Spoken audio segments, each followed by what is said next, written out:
era dia 17 de novembro de 2025, quando nós recebíamos a notícia de que Daniel Vorcaro, banqueiro do Banco Master, estava sendo preso pela Polícia Federal naquele momento. A maioria dos brasileiros sequer conhecia Daniel Vorcaro, já tinha talvez ouvido falar do Banco Master, e aí quando a gente foi trazendo o fio da meada, foi descobrindo, é aquele que tem o patrocínio numa camisa de jogo de futebol, é aquele que fez uma festa milionária de 15 anos para a filha, que andava para lá e para cá com políticos, com amigos, caronas de jatinho. Mas enquanto a gente não sabia quem ele era, ele trocava mensagem, Matheus Chu. Daniel Vorcaro trocava mensagens pouco antes de ser preso com o ministro Alexandre de Moraes. Que dia desses, num jogralzinho que a gente até reproduziu aqui no ar naquele dia, com o ministro Dias Toffoli, falou da independência, né, de não ter problema que o escritório de advocacia da família atendesse algum cliente que possa ter um processo no Supremo Tribunal Federal, e que disse ainda mais recentemente que não trocava mensagens com Daniel Vorcaro, que não tinha ligação alguma com Daniel Vorcaro. Quem sem ligações recebe uma mensagem perguntando se o desbloqueio foi feito quando o cara está prestes a ser preso e responde com mensagens de visualização única, quer dizer que não podem ser rastreadas nem printadas depois? Como é que Alexandre de Moraes vai explicar essa, Matheus Chu? Bom dia. Bom dia, Andressa, Jane, Jacobsen, bom dia a todos.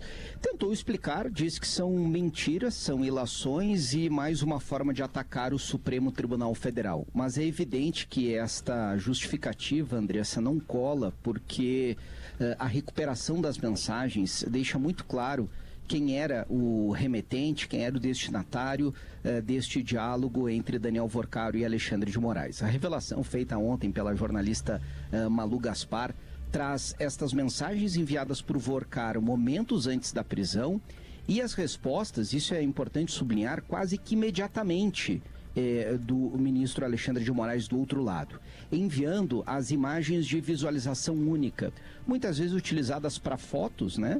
Fotos que só podem ser vistas uma vez, que não podem ser printadas, ou seja, que não dá para fazer aquela cópia no telefone, mas que servem também para o compartilhamento de textos que a pessoa só pode ver uma vez, uma forma de burlar uma eventual revelação depois, um eventual vazamento.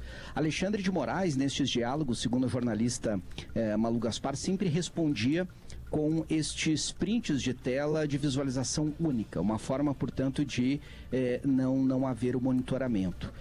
Vorcaro também fazia isso em algumas ocasiões, mas ele escrevia no bloco de notas do telefone.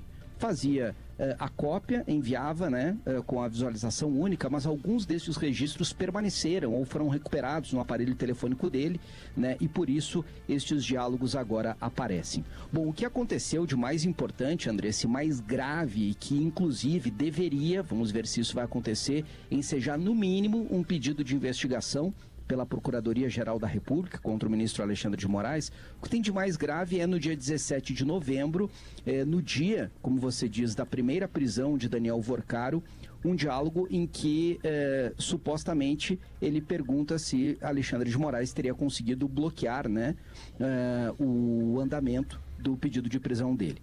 Vamos lembrar que Daniel Vorcaro, com esta rede de espionagem ilegal, ele teve acesso ao passo a passo das investigações da Polícia Federal e do Ministério Público, de acordo com o que os investigadores revelaram agora.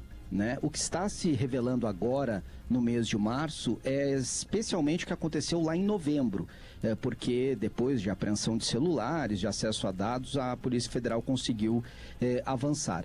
E aí a gente começa a enxergar, Andressa, que a relação com o Vorcaro, além de ter contratado o escritório da esposa de Alexandre de Moraes, pode ter ido muito além de uma tentativa de fato de interferir no que envolvia ele. Bom, 2 vezes durante o dia... Tem o ponto, Chu, que é aí o Procurador-Geral da República, que está louco pela vaguinha ali no Supremo Tribunal Federal, vai se indispor dessa forma agora? Ah, pois é, mas a pressão externa é muito grande, né, Andressa? E a gente vai ter que ver como o procurador-geral vai reagir, porque haverá uma pressão dentro da própria PGR, né, de subprocuradores, de vice-procurador-geral. Exato, porque é a instituição que está em jogo, né? Não é só, eventualmente, a postura ali, o interesse dele, porque é a primeira vez que a gente tem indícios tão graves de tentativa de interferência. Nem com o ministro Dias Toffoli a gente tem algo tão descarado. Não, e Alexandre de Moraes falou faz poucos dias que não trocava mensagens com Daniel Vorcaro. Será que ele esqueceu que trocou mensagens momentos antes dele ser preso? E no momento em que ele fala isso, Andressa, somente a comprovação pela Polícia Federal ou pela PGR de que ele trocou mensagens já é algo já gravíssimo. Era suficiente, mas aí é no dia da prisão e perguntando se ele conseguiu fazer um desbloqueio. Exatamente. Ele afirma o seguinte, 2 vezes durante o dia, tá? Vorcaro encaminhando mensagens a Moraes. Conseguiu bloquear. Essas mensagens, elas foram trocadas entre os dois entre as 7h19 da manhã e as 8h48 da noite do dia em que Vorcaro foi preso.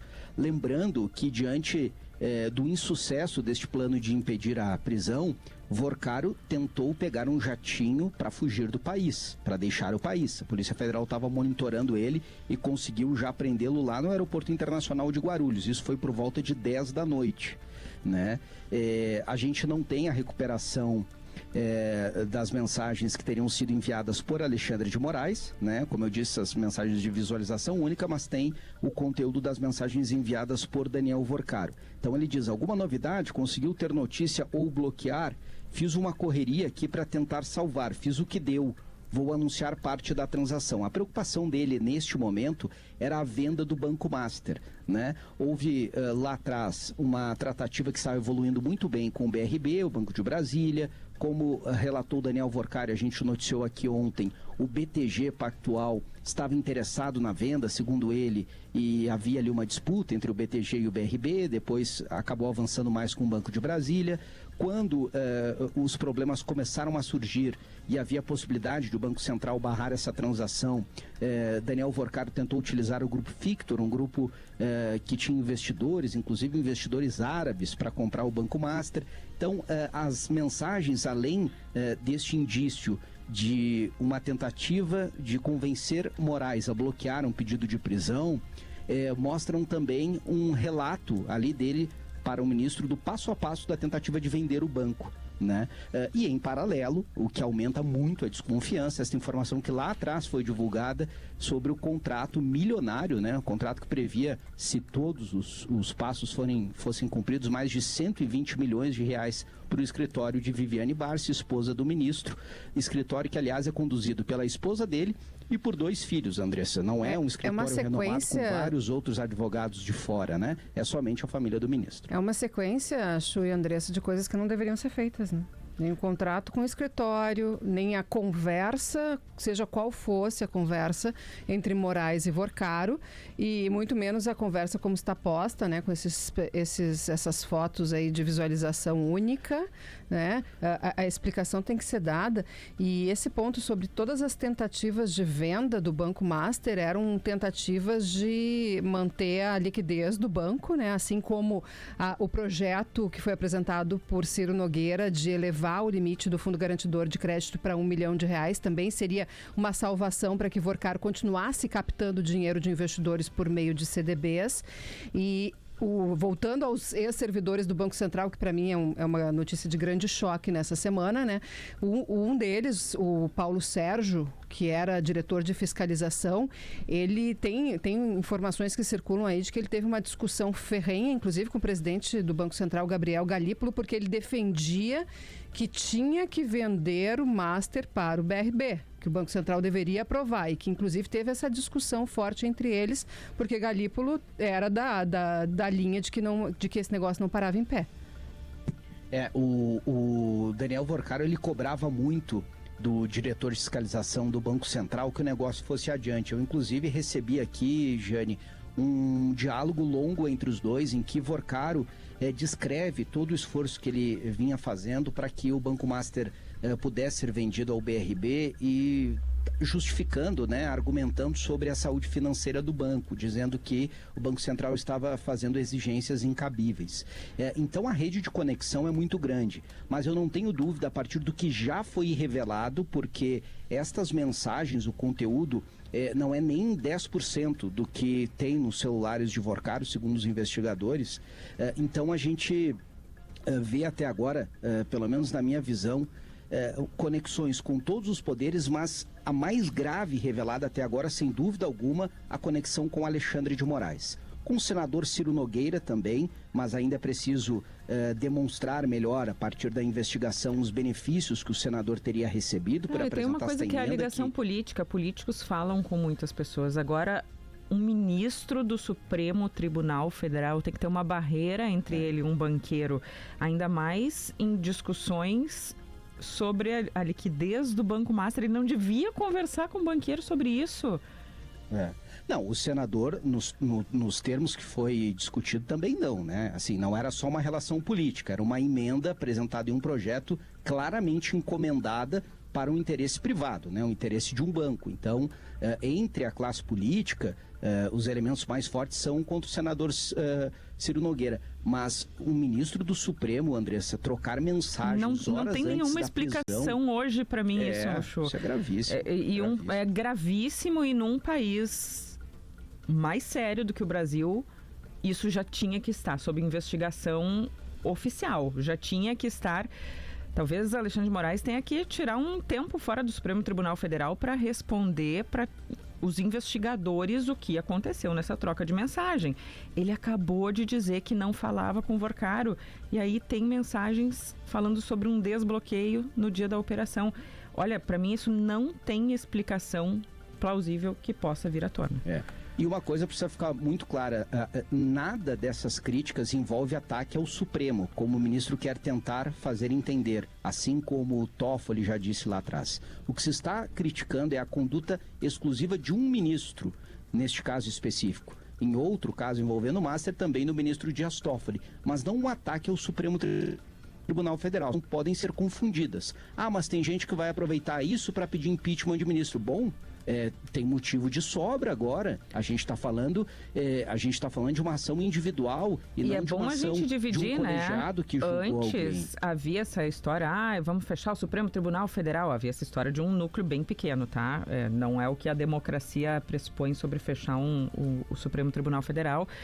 Não se fala sobre isso numa democracia, mas havia aquela bolha que dizia tem que fechar o Supremo, não serve para nada.